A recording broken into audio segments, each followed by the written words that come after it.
jangan pakai itu.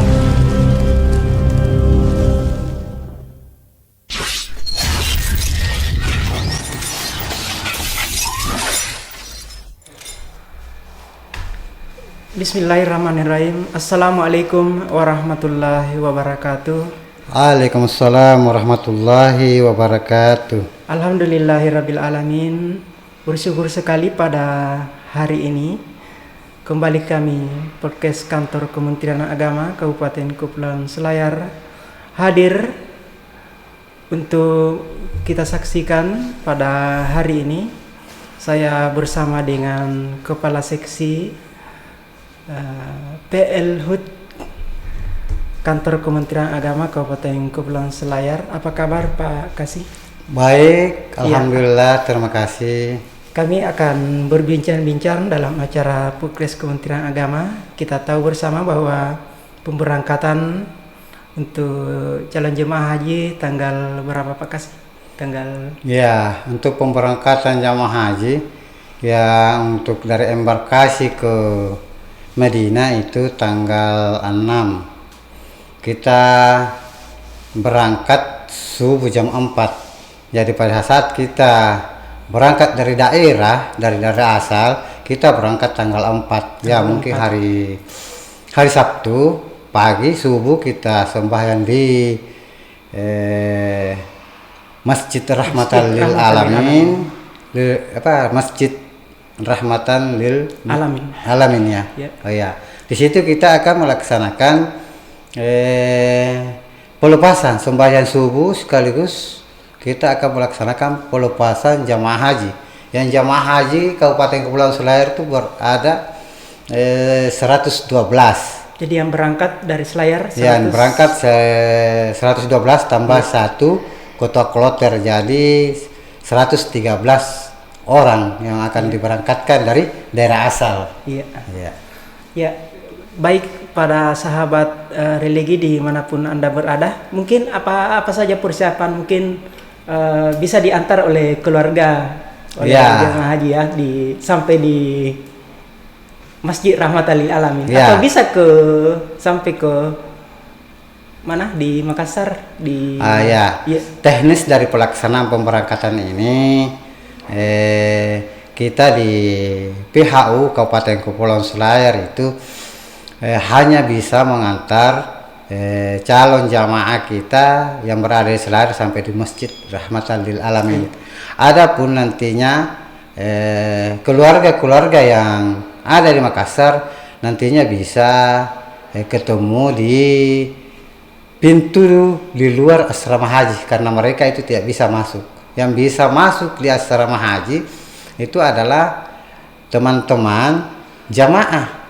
Mereka itu yang masuk bersama dengan pengantar. Ya, dalam hal ini pengantar dari Pemda, kemudian ada juga dari ID card tertentu tentunya di. Ada ID card yang diberikan oleh embarkasi Makassar, sehingga nantinya itu yang digunakan untuk masuk di embarkasi atau di asrama haji. Ya, kita tahu bersama Pak Kasih juga akan berangkat sebagai ketua kloter. Apa saja tugas dari ketua kloter ini Pak Kasih? Ya. Untuk kita ini di PPH kloter. Jadi perangkat PPH kloter itu ada 2. Yang pertama itu adalah ketua kloter dan pembimbing ibadah haji. Ada juga TKHK, tenaga kesehatan haji kloter. Jadi itu ada 1 dokter, 1 juga ada perawat, termasuk juga adalah TKHK. Ada juga PHD, ya, pembimbing haji daerah. Ada juga KBU. KBU itu adalah kelompok bimbingan haji. Ini adanya di Sidrap. Jadi kita di gabungan kloter ini antara Sidrap, Selayar, Makassar. Jadi Sidrap itu ada sekitar 265 jamaah. Selayar ada 112 tambah Makassar itu ada 9 orang, PPIH kloter itu ada 2 orang, TKHK ada 2, kemudian ada juga PHD 3 orang, tambah 1 lagi KBIHU dari Sidrap, karena mereka mempunyai KBIHU. Selayar belum ada. Ya, belum ada KBIHU-nya. Oh iya. Jadi tugas kami itu ya semenjak dari daerah, dari asal itu adalah memperkenalkan diri kepada ketua regu dan ketua rombongan yang ada di jamaah itu. Kemudian bagaimana kita bisa mendapatkan manifest jamaah haji Kabupaten Kepulauan Selayar dan kabupaten-kabupaten lain juga. Nantinya juga kita akan cek di PPH Embarkasi terkait dengan manifest daripada teman-teman jamaah haji yang berangkat dari 3 gabungan kabupaten ini. Dan kita mengidentifikasi terkait dengan potensi kloter seperti tenaga kesehatan. Potensi itu karena kita sekarang itu banyak yang lansia, banyak yang sakit, sehingga kita itu mengidentifikasi jamaah yang memiliki risiko yang sangat tinggi, riski dalam hal ini. Kemudian juga mengidentifikasi jamaah yang mendampingi. Jadi ada jamaah yang mendampingi lansia yang masuk dalam hal ini juga. Kemudian itu yang kita lakukan di asal daerah. Kemudian bagaimana kita masa pemberangkatan ke asrama haji? Ya, sekarang ini kita sudah sekitar 98% lah ya. Belum 100% karena kita belum istilahnya melaksanakan pelepasan. Intinya sudah pelepasan baru selesai 100% untuk kegiatan yang kita lakukan di sebelum kita berangkat ke asrama. Iya. Iya. Ya, baik sahabat podcast. Ya, sebelum calon jemaah ini diberangkatkan sudah dibekali dia sebelumnya dengan apa saja persiapan dari calon jemaah ini agar mengenal semuanya. Iya. Untuk jamaah haji kita jauh hari sebelumnya kita sudah bekali. Jadi ada yang pertama itu manasik haji sepanjang tahun yang kita laksanakan di aula kantor Kementerian Agama Kabupaten Kepulauan Selayar. Kemudian yang kedua itu kita membekali juga pada bimbingan manasik haji mandiri yang dalam ini dibimbing oleh pembimbing ibadah tahun lalu. Dalam hal ini adalah Bapak Firman. Iya. Orang yang sudah berpengalaman. Ya, orang yang sudah berpengalaman dalam hal bimbingan manasik haji, membimbing jamaah secara mandiri. Kemudian selanjutnya ada bimbingan manasik haji tingkat kabupaten. Jadi materi-materi telah disiapkan, materi terkait dengan kebijakan Arab Saudi, kebijakan pemerintah Indonesia, dan kebijakan-kebijakan lain yang akan dibahas di dalam pembahasan itu. Kemudian bagaimana juga jamaah diajari berdoa-doa, bagaimana juga jamaah diajari menggunakan ihram, tawaf dan lain sebagainya. Itu diajari di tingkat kecamatan. Setelah kita melaksanakan manasik haji kabupaten, jadi 2 hari dia berjenjang berjenjang 2 hari di kabupaten kita laksanakan.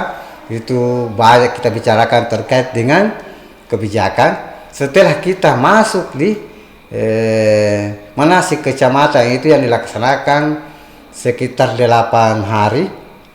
8 hari sesuai dengan juknis. Itulah diajari mereka bagaimana mikat pada Bir Ali. Mikat itu adalah niat, kemudian bagaimana wukuf, karena itu yang paling penting juga, tawaf mengelilingi Ka'bah sampai dengan sa'i dan tahallul. Kalau itu kita sudah yang rukun-rukun tahu yang rukun itu berarti dengan satu syarat juga harus tertib. Jadi kalau kita sudah lalui itu maka kita sudah haji. Iya. Iya. Baik sahabat podcast dimanapun Anda berada, mungkin sebagai informasi akhir dari Pak Kasih kita akan dengar bersama sudah berapa uang pendaftaran untuk menjadi calon jamaah haji Pak Kasih? Iya. Dan pelunasannya. Iya. Kalau untuk uang setoran awal, untuk mendaftar di haji itu ada 25 juta. 25 juta itu untuk mendapatkan porsi. Ya, setelah kita mendaftarnya juga ada 2 cara. Iya. Yang pertama cara mendaftar langsung ke kantor Kementerian Agama. Ada juga mendaftar melalui online. Ada 2 cara.